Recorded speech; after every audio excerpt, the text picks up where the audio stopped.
Bom dia, meu primeirão. Bom dia, bom dia, bom dia, meu primeirão que tanto amo. Como vocês estão? Tudo bem? Tudo tranquilo? Passou aí o feriadão, né? A gente queria mais um pouquinho, mas vamos lá. Cris vai aqui mandando mais uma aula de historinha para vocês. Uma aulinha de história bacana, legalzinha. Dessa vez, vamos de livro 5, tá? Ok? Peguem, por favor, o livro 5, capítulo 15. Vamos entrar já no novo módulo, no novo livro de vocês, tá bom? E vamos pular e vamos lá diretamente para o capítulo 15. Eu posso gravar a aula? Silêncio! É assim que se trata um cachorro, tá vendo? Vamos lá. Então, capítulo 15, gente. Peguem aí, por favor, página 2. Página 2.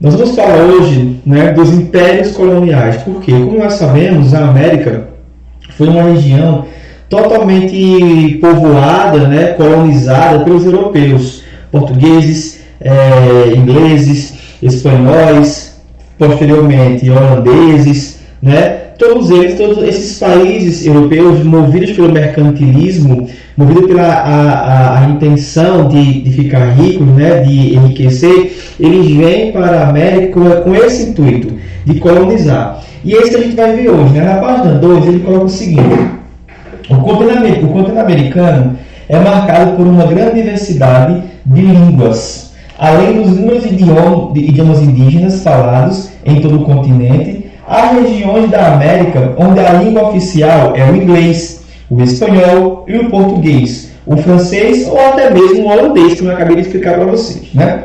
Todos esses idiomas foram trazidos para a América a partir do século XVI e ajudaram a construir as diversidades culturais americanas existentes no presente. Então, todos esses idiomas, né, o inglês, o espanhol, o holandês, o francês, foram trazidos por esses povos, né, que vieram com essa intenção de colonizar. E não vai ser só a questão da língua, né? Não vai ser só a linguagem que vai ser muito forte, muito presente na América. Os costumes também, né? Na alimentação, no vestuário, na cultura, na religião. Todos esses pontos, né? Todos esses aspectos do nosso dia a dia carregam um pouco da cultura indígena, claro que é a nossa cultura original, né? A cultura nativa mesmo, e um pouco dessa cultura europeia, que foi influenciada por levas e levas de colonização e também no período da imigração, né, que foi só fortificando mais ainda. E aí hoje nós vamos estudar como foi um pouco de cada uma delas, né, como foi um pouco da espanhola, da portuguesa, da inglesa e da francesa. Essas quatro a gente vai pegar as principais características, tá? Para não ficar muito cansativo, muito extenso, muito redundante, a gente vai pegar só as principais características de cada uma delas, tá bom? Na página 3 ele coloca o seguinte: a expansão marítima e a chegada dos europeus à América ocorreram em um período no qual os estados nacionais se fortaleciam na Europa. Nós já vimos isso, né? Que devido ao fortalecimento dos estados nacionais, né? Devido ao fortalecimento das monarquias lá na Europa, o que vai acontecer? Eles vão incentivar as navegações. Então a intenção é que haja navegação, porque a intenção também é expandir o território e buscar riquezas. Então percebam. Vamos dar um exemplo. Digamos que o rei da Espanha, né? O rei da Espanha, a Espanha vai se formar, vai se fortalecer como um país, né? Como uma grande potência europeia na época, tá? Vai ter o seu rei, o seu monarca, né? Vai ter a sua burguesia, aquele povo que precisa de comércio, aquele povo que precisa fazer relações comerciais para ter dinheiro, né? Então esse povo, eles vão se unir e incentivar as navegações, vão causar as navegações, né? Vão financiar, custear as navegações. Por quê? Porque eles precisam colonizar, eles precisam expandir os seus territórios, precisam buscar produtos em outras regiões para que possam ser explorados, para que possam ser comercializados lá no seu país. Ok? Beleza? Por isso que ele toca nesse assunto aqui das navegações, né? Porque uma coisa leva a outra, uma coisa puxa a outra. Então, se o monarca quer se fortalecer e ele fez a aliança com a burguesia também precisa estar fortalecida. E para a burguesia estar fortalecida, precisa ter comércio. Tem que comercializar, tem que praticar comércio. Então eles se lançam ao mar aí, nas navegações, em busca de novos territórios para explorar e comercializar. Ok? Beleza? No segundo parágrafo ele coloca: os europeus deram início ao povoamento do continente, enviando para cá colonos com o objetivo de construir vilas e cidades, implantar um governo colonial subordinado aos desígnios dos Estados europeus e ainda organizar a mão de obra local para extrair as riquezas e enviá-las à Europa. Então, qual é a intenção desses europeus? Era colonizar, mas para colonizar, não é só chegar e dizer aqui, essa terra é minha. Não era isso. Eles precisavam ter todo um esquema, sabe? Ter toda uma estratégia. Eles tinham que ter todo um aparato aí, todo um esquema pensado, todo um esquema bem bolado para poder colonizar. Então, o que eles faziam? Eles povoavam e incentivavam a criar vilas, a criar cidades, né? A criar também pontos econômicos, né? Ou pontos de extração para extrair alguma coisa, e principalmente a questão da mão de obra local. Tinha que ter uma mão de obra local para trabalhar, para extrair tudo o que eles precisavam, né? Então não era só dizer assim, cheguei, estou aqui, essa região é minha. Não, tinha toda uma estratégia, porque aí você tinha que povoar, você tinha que criar vilas, cidades, implantar um governo colonial, né? Tinha também que ser implantado um governo colonial, né? Então tem que ter todo um esquema, toda uma estratégia para poder colonizar, e essa colonização dá certo, né? Com a colonização, os europeus também geraram outras formas de riqueza, especialmente em gêneros agrícolas, que não podiam ser produzidos em larga escala na Europa, como a cana-de-açúcar, o algodão e o tabaco. Então, esses produtos, né, cana-de-açúcar, algodão, tabaco, não poderiam ser produzidos lá na Europa, né? Porque tem que ser produzido em grande escala. Por isso que eles vão aproveitar as terras da América. Eu não vou dizer só do Brasil, vou dizer da América. Por quê? Porque os portugueses ficaram a cana de açúcar. Teve algodão e tabaco também no Brasil. Mas o algodão foi mais lá na América do Norte, né, nos Estados Unidos. A gente vai ver isso quando for mais adiante. Então, eles, quando na falta, devido à escassez de terras, né, cultivadas já na Europa, o que vai acontecer? Eles vão colonizar a América e vão se aproveitar dessas terras para produzir esses produtos que vão dar bastante lucro a eles. Ok? Para tanto, foram criadas grandes propriedades rurais, nas quais esses gêneros eram amplamente cultivados e, posteriormente, transportados para a Europa. Então, eu vou cultivar aqui, eu vou plantar aqui, eu vou cultivar, vou produzir aqui, e em seguida eu vou enviar para onde? Para a Europa, porque, afinal de contas, a intenção é desenvolver o comércio lá e não aqui. A América era só o ponto de extração, de produção. Né? Produz aqui, extrai aqui e comercializa lá, porque o ponto econômico que tem que desenvolver a economia é na Europa, onde seriam comercializados com altos preços, como eu acabei de explicar. Isso possibilitava o enriquecimento dos estados e de comerciantes europeus, né? Então, aí lá embaixo, como eu acabei de falar, né, ele coloca também: durante todo o período colonial, as monarquias europeias buscavam formas de explorar as riquezas locais e controlar o modo de vida daqueles que viviam nas colônias. Então, além de ter essa questão da exploração, existia também a questão do controle da colônia, né? Porque, como eu disse, não bastava só cheguei, estou aqui e colonizei. Não, tinha que ter todo o esquema, todo o planejamento para poder colonizar. E, principalmente, subordinar a vida das pessoas que viviam ali ao seu modo de vida agora. Compreenderam? E, lembre-se, toda a riqueza ia para a Europa. Na América era simplesmente a questão da produção. Ok, meus amigos? Deu para compreender? Bacaninha, bonitinho? Ismael, explica pra gente, a gente já viu essa parte aí do conteúdo, mas explica pra gente de novo essa questão aí, a colonização e a fé cristã. Vamos lá. Vamos contar uma historinha bem legal para vocês. Chegou a hora da historinha. Veja bem. Era uma vez. Foi podre essa, não foi? Essa foi podre. Vamos lá. Enfim, na Europa, vocês lembram que houve um negócio chamado Reforma Protestante. O que foi essa Reforma Protestante? Foi quando Martinho Lutero, o monge Martinho Lutero, cria a sua nova religião, o protestantismo, né? O luteranismo, e a Igreja Católica acaba tendo uma crise de fiéis. Vocês lembram disso? A gente viu um filme sobre isso, a gente debateu sobre isso, vocês lembram perfeitamente disso.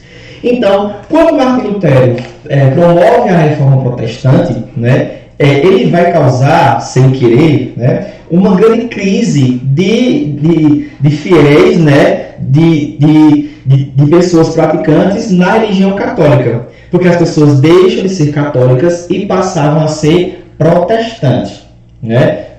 Inclusive não só pessoas comuns, né, camponeses e tal, a própria burguesia, né, os burgueses, né, a própria burguesia que era alta, rica na época e tudo, né, alguns príncipes também, alguns monarcas, alguns reis deixaram de ser católicos, né, como a gente viu aí o próprio rei da Inglaterra, o Henrique VIII, né, ele queria se casar com a Onasma Bolena, se afasta da Igreja Católica e cria a sua nova religião, né, o calvinismo, aliás, o anglicanismo, né.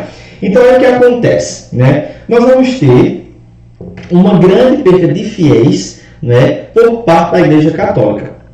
A Igreja Católica não ia deixar isso barato. Não ia ficar só parada assistindo ali a sua religião ir por água abaixo. O que ela vai fazer? Entre outras coisas, né, porque o livro destaca aqui para a gente a questão das cruzadas e a guerra da Reconquista, né, as cruzadas, que é a guerra entre muçulmanos e cristãos, vocês lembram? E a Reconquista foi a expulsão dos mouros, né, muçulmanos, da Europa, né? Então, fora outras coisas, a Igreja Católica vai criar a Companhia de Jesus. O que é essa Companhia de Jesus? Padres jesuítas que tinham a missão de vir para o Brasil, nas embarcações, né? Porque já que os reis, né? Já que os monarcas, junto com a burguesia, deram início às navegações, coloca os padres jesuítas aí nas navegações e joga para lá também. Por quê? Porque a intenção era que a religião católica saísse da Europa e fosse buscar mais fiéis em todo o mundo. Então os padres jesuítas acabam vindo para a América, né, para o Brasil, com o intuito de catequizar, de trazer mais fiéis para a religião católica, né? Porque lá na Europa está em crise. Na Europa, as pessoas deixam de ser protestantes, né, devido à reforma, e passam a ser, deixam de ser católicos, né, devido à reforma, e passam a ser protestantes. E isso vai acarretar uma grande crise de fiéis lá para a Igreja Católica. Então, o que ela faz? Cria a Companhia de Jesus e manda os padres jesuítas para a América, né, de preferência para o Brasil, para ser mais exato, né, para catequizar os índios, para trazer mais fiéis para si. Só que na catequização espanhola vai ser bem interessante, porque na América Portuguesa não vai acontecer muito isso, não.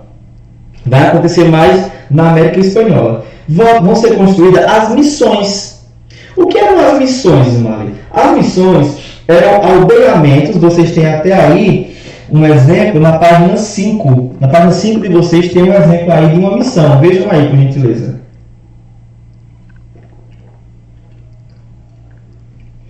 Essas missões eram aldeamentos, onde nesses aldeamentos os indígenas, né, os nativos, eles tinham que aprender toda a cultura europeia e a religião católica.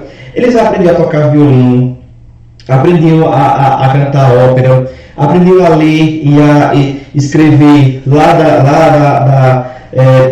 do formato da escrita europeia, da cultura europeia, e o principal de tudo, eram catequizados. Problema número 1. Os indígenas perdiam totalmente a sua característica, né? Eles perdiam totalmente a sua identidade. Por quê? Porque era arrancado deles essa cultura. Nas escolas das missões, nos aldeamentos, né? Era ensinada essa cultura, porém era retirada a cultura indígena.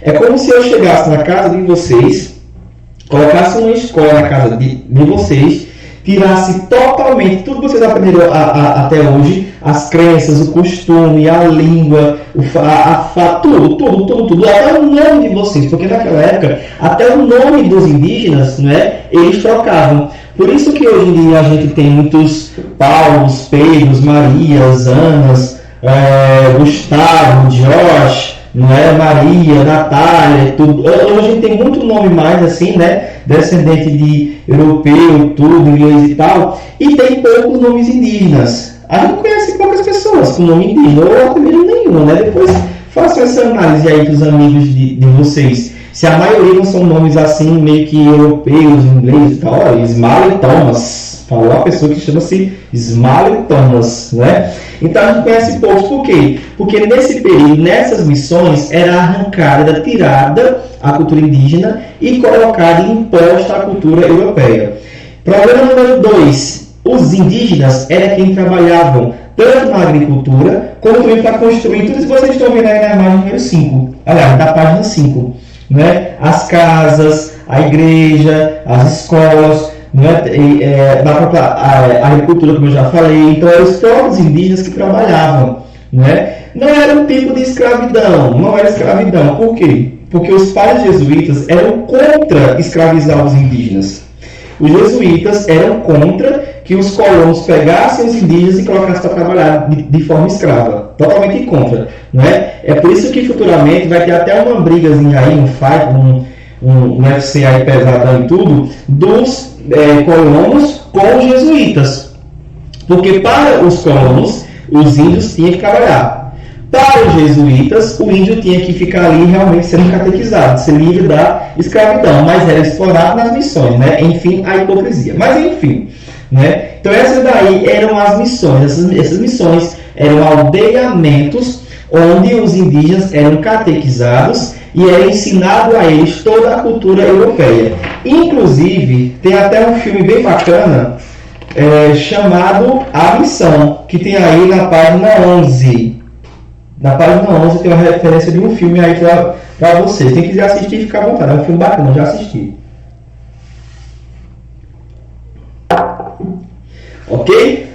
Continuando, adiante. Gente, vamos falar um pouco agora sobre a colonização da América pelos espanhóis. Como é que os espanhóis, né, chegaram a colonizar? Como é que foi o processo? Vamos ver. Na página 5 ele coloca. Porém, a efetiva, como falar a vocês, eu estou extraindo as partes mais importantes, né, para a gente otimizar o nosso tempo. A efetiva colonização só ganhou fôlego após a descoberta da existência dos impérios astecas e incas e o posterior domínio de seus territórios. Com isso, teve início a formação de uma sociedade colonial espanhola no continente americano. Então, a colonização espanhola, ela de fato só aconteceu assim, 100%, ela só se concretizou a partir do momento que eles vão descobrir os impérios Azteca e Inca e vão dominar. Né? Então, eles dominam ali toda a região do império dos Aztecas e dos Incas, e a partir disso é que começa ali a se fixar a colonização espanhola. Na página 6, ele coloca o seguinte para a gente. No início da colonização, a maior parte dos espanhóis que se dirigiam à América eram homens. Assim, existia uma grande desigualdade demográfica, ou seja, tinha mais homem do que mulher na colônia, né? E na Europa e na Espanha ficava mais mulher do que homem, né? O que preocupava as autoridades espanholas. Inúmeras vezes o governo espanhol determinou que os homens deveriam levar suas esposas ou se casar, para que eles pudessem se envolver na conquista de novas terras. Então a intenção era que ou você levasse a sua esposa ou você se casasse lá, que a intenção era deixar os homens lá. Porque os homens não iam ficar lá sozinhos, né, solteiros, né? Então a intenção era que ou você levasse a sua esposa ou você se casasse lá, porque aí você iria ter mais motivos para ficar lá. Contribuiu para essa preocupação a intenção por parte das autoridades espanholas de que os núcleos familiares nos moldes europeus estivessem presentes na base da organização das relações sociais no novo continente. A intenção também era que os moldes europeus, né, que a forma da família, o formato da família europeia tivesse lá também presente na colônia. Né? Vá, mas leve os moldes, né, da família europeia. Mostre lá como é que se comporta uma família europeia. Além disso, era também desejo das autoridades que os homens espanhóis evitassem a mestiçagem, isto é, novas gerações oriundas de relações com mulheres indígenas e africanas. Então é o seguinte, olha meu camarada, vá lá, certo? Você vai para a América Espanhola, o novo continente, o novo mundo, como era chamado, certo? E você vai levar sua esposa, tá bom? Já vai casado, porque a intenção é que você leve os nossos costumes para lá, tá bom? O que é uma família europeia para lá. E a intenção também é evitar a mestiçagem, a mistura de raças, né? Entre o espanhol, indígena e africano. Mas a gente sabe que não rolou, não aconteceu. Ter a mistura de etnias, sim. Ter a mistura dos povos, sim. Até porque, na visão do homem europeu, a mulher indígena e africana era 1000 vezes mais atraente do que a europeia, né? A europeia, branquela, vestidão, muito pano, muita roupa e tal. E a indígena e a africana bem farta, né? Seminua e tudo. Então, ela chamava bem mais a atenção dos homens, é claro. Então, mesmo que levassem as suas mulheres, era impossível evitar que houvesse a relação, né, dos espanhóis com as indígenas e africanos. Ok? Nesse caso, o ideal da colonização era estabelecer uma clara hierarquia social, separando os espanhóis dos povos americanos e garantindo o controle dos colonizadores sobre os nativos. No entanto, muitos espanhóis se relacionaram e tiveram filhos com mulheres indígenas e também com africanas, trazidas para a América, o que resultou na formação de uma sociedade mestiça. A intenção era separar brancos, americanos, ameríndios e africanos. A intenção era essa, separar, mas não rolou, ficou todo mundo junto e misturado.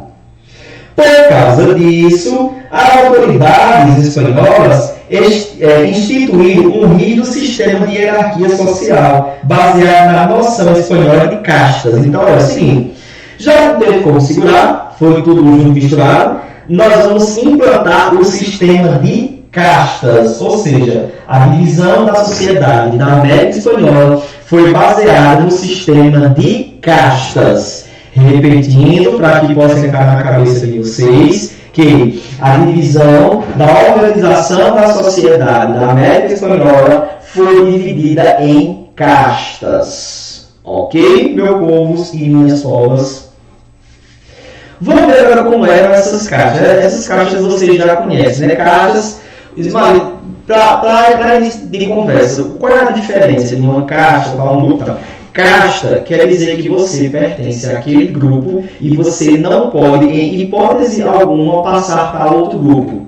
Você nasceu naquele, você vai morrer naquele. Você não pode, de forma alguma, ir para outro grupo, não. Uma sociedade atual que existe ainda, esse sistema de casta, é a Índia. Os indianos, eles têm ainda fortemente presente, ainda inclusive, esse sistema de castas, né? Não se pode ter uma mobilidade social.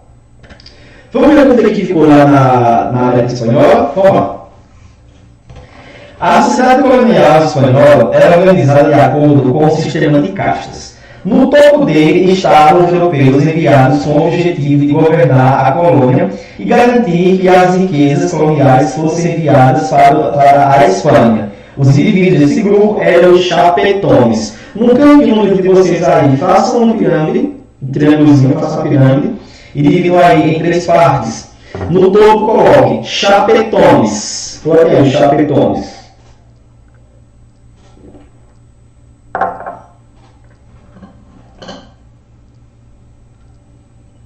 Abaixo dos chapetones coloque os crioulos.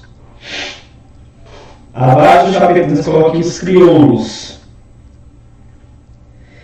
E abaixo dos crioulos coloque aí o resto da população.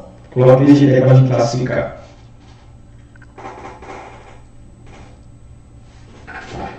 Essa cadeira vai me dar uma queda, vai quebrar com tudo aqui.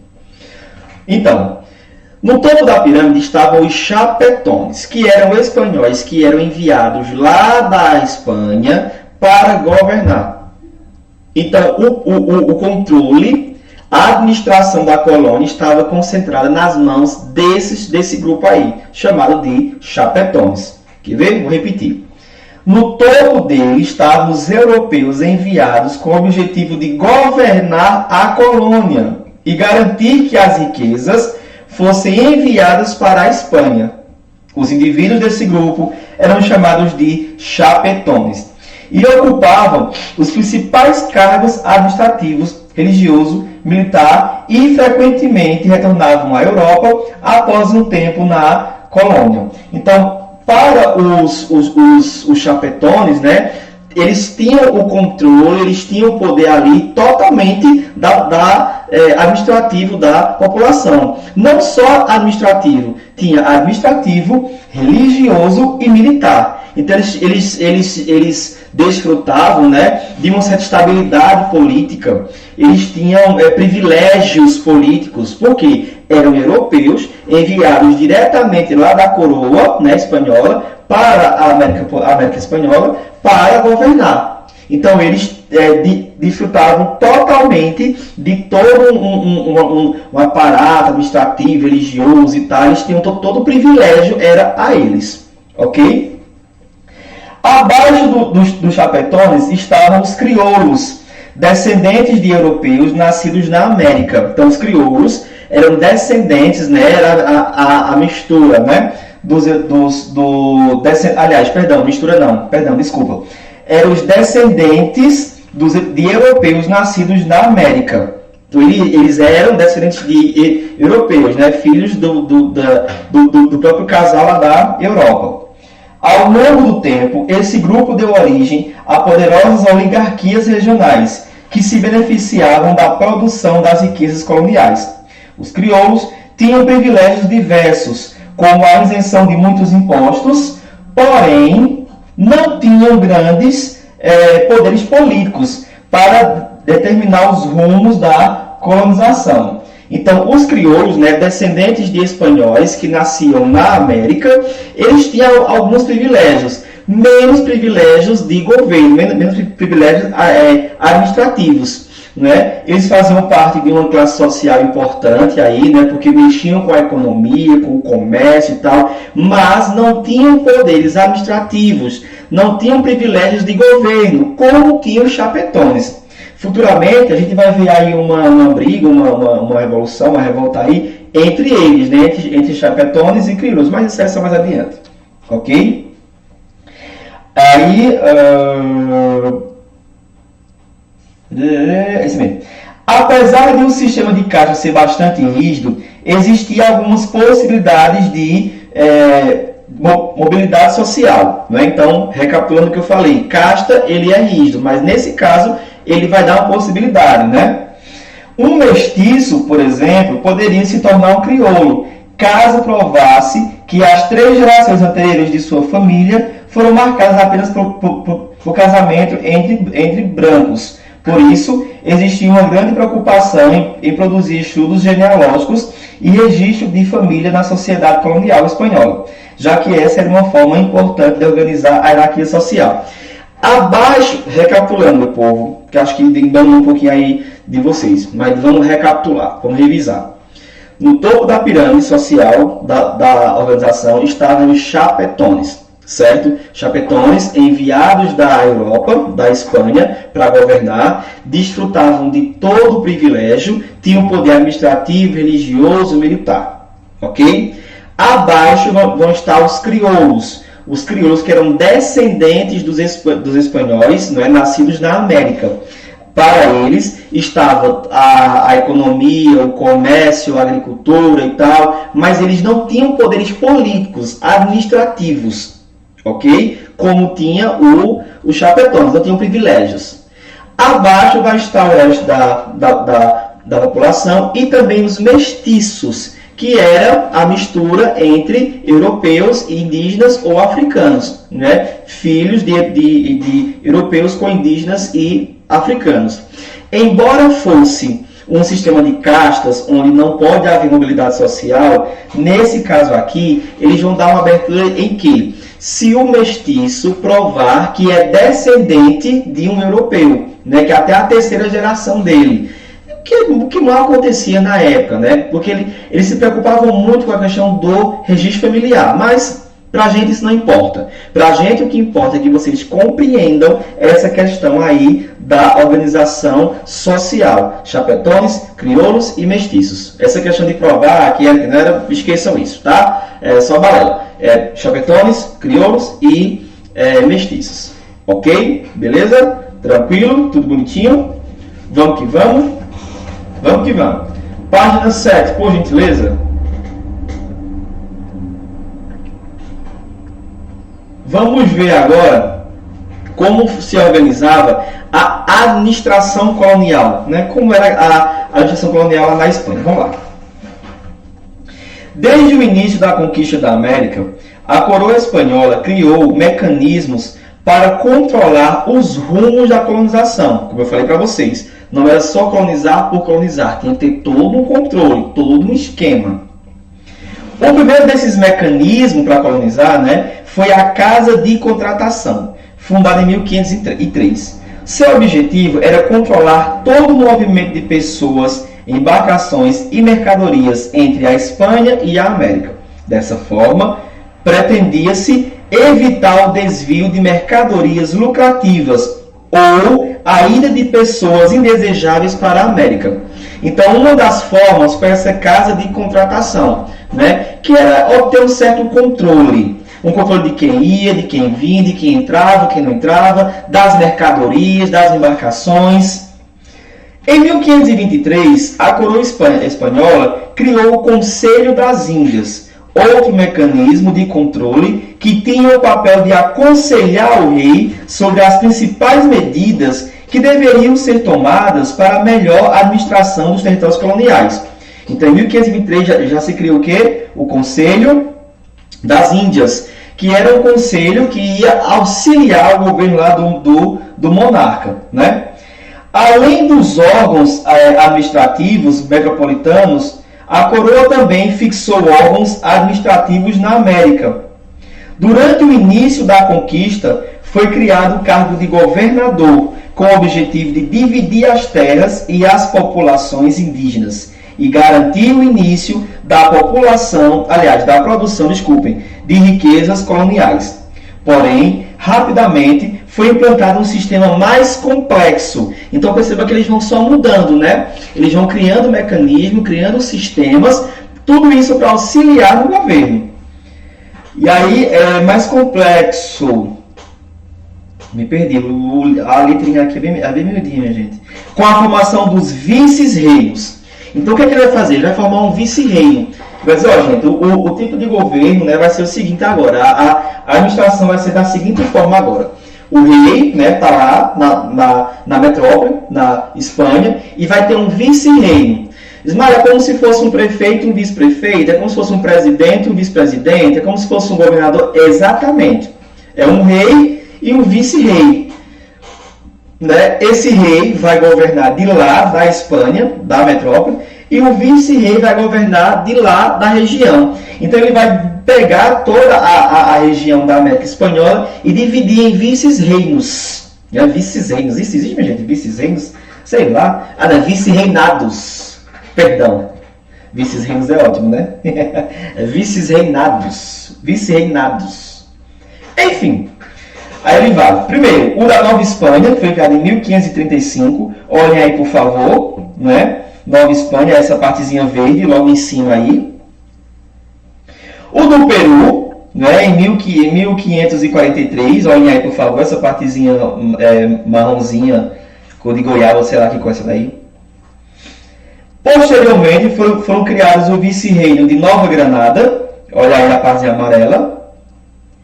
E por último, o do Rio da Prata, a partezinha roxinha. Então, para governar, o que ele vai fazer? Olha, vice-reino. Vou criar vice-reino. Vou sair tacando vice-reino até umas horas aí. E eu governo daqui, eu mando as ordens daqui. E vocês obedecem daí e governam daí. Então, acontecia dessa forma.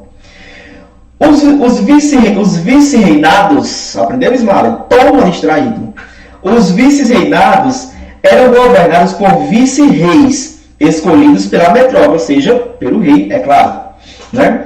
Com isso, o rei da Espanha tinha o controle sobre a administração e podia nomear indivíduos de sua confiança para conduzir o governo na América. Isso era um tanto quanto óbvio, né? Tem que ser da confiança dele, é claro.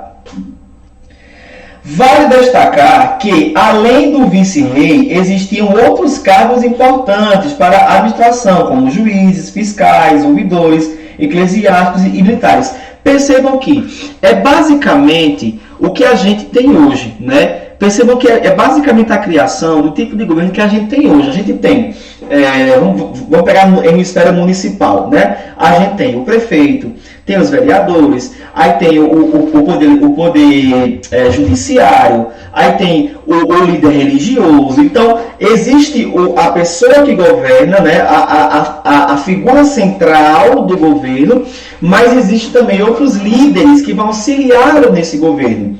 Porque já imaginou se o prefeito fosse se intrometer em questões religiosas, em questões militares, em questões, não é? E a gente ia retroceder no caso, não é? Então percebam que é basicamente o que a gente vê hoje, não é? O que a gente tem hoje, essa divisão de poderes, onde cada um vai estar ali na sua linha de governo ali produzindo, trabalhando, né? Então existiam pessoas que ajudavam o vice-rei.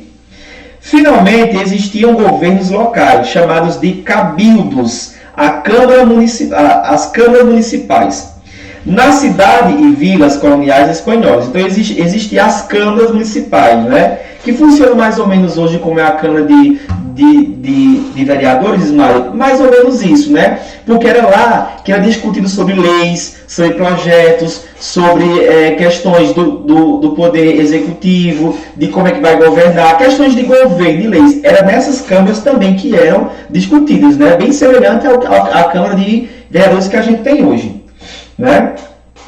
Eram os crioulos que controlavam esses cargos, já que eles não tinham direito de participar de outras posições políticas importantes da colônia. Ao longo do século XVIII, os cabildos se tornaram espaços importantes para a circulação das insatisfações dos crioulos e ajudaram a organizar movimentos de questionamento da ordem colonial no início do século XIX. Então, logo que foram criados esses cabildos, né? Não, então, os cabildos, né, que eram as câmaras, vai ficar para os crioulos. Já que eles não têm tanta participação assim política, vamos dar a eles o direito de, pelo menos, debater política ali, né?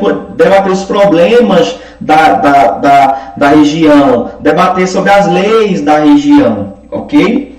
Deu para compreender, gente, até aí? Tudo bem? Bloqueei até aí?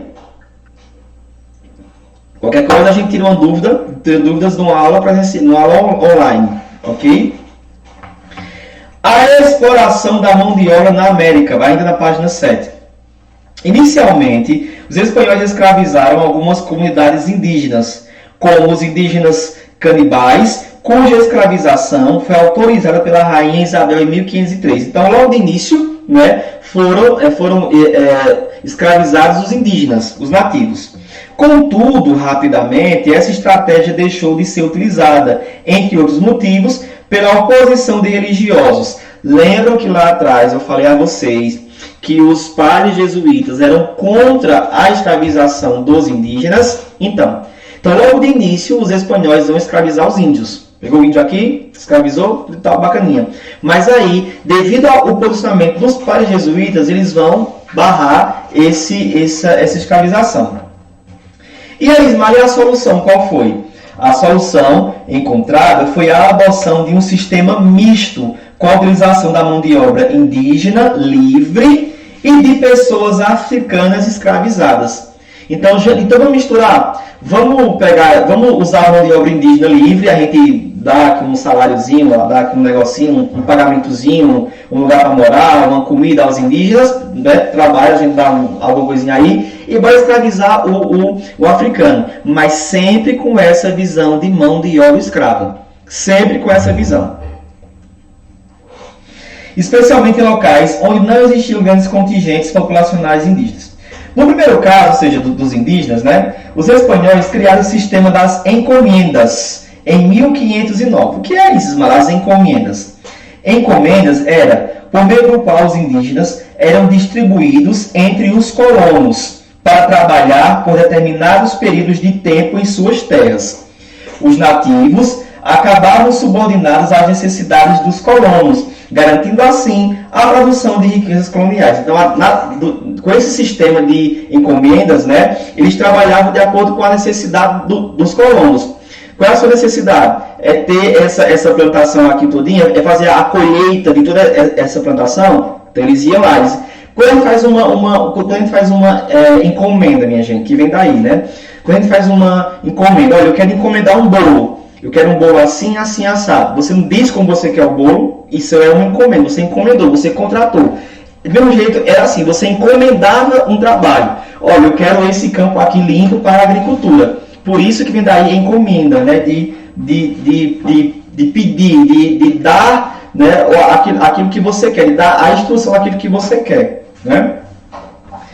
Além das encomendas, os espanhóis utilizavam um sistema de mita. Então tinha a encomenda e a mita, né? Sistema... Me perdi de novo. Me perdi aqui, desculpe, aquele meme, né? É porque a letrinha aqui é muito pequena, minha gente, aí não tem como se perder não. Achei. Além da encomenda, os espanhóis utilizavam um sistema de mita, um tipo de trabalho compulsório observado entre os povos nativos e reaproveitado em benefício da administração colonial. Então, quando os espanhóis chegaram na América, a mita já vai existir, já existia, né? Os próprios nativos já tinham a mita como forma de trabalho, né? Eles vão só reaproveitar para eles. A mita se estendia por um período de 6 meses a 1 ano e se aplicava a homens de 18 a 50 anos, sendo praticada principalmente na exploração das minas de prata na região de Potosí, atual Bolívia. Então, na mita era um trabalho compulsório, um trabalho exaustivo, vai trabalhar até se cansar, né? E como ele coloca aí, aplicado em homens de 18 a 50 anos. Já a escravidão africana foi utilizada principalmente nas ilhas do Caribe, onde a população indígena foi rapidamente dizimada pelos conquistadores europeus. Já que nessa região não tinha indígena, coloca a mão de obra africana. Nesses locais, os espanhóis iniciaram a produção de açúcar e de outros gêneros agrícolas, e a mão de obra africana se tornou a base dessa atividade econômica, bem semelhante lá aos portugueses, né, que vão usar os espanhóis, os africanos, perdão, que vão usar os africanos na mão de obra dos engenhos e outras atividades econômicas. Meus amores, pausa, vão tomar um café, vão tomar uma água, vão no banheiro tomar um lanchinho, que daqui a pouquinho a gente volta com o resto do conteúdo, ok? Até já!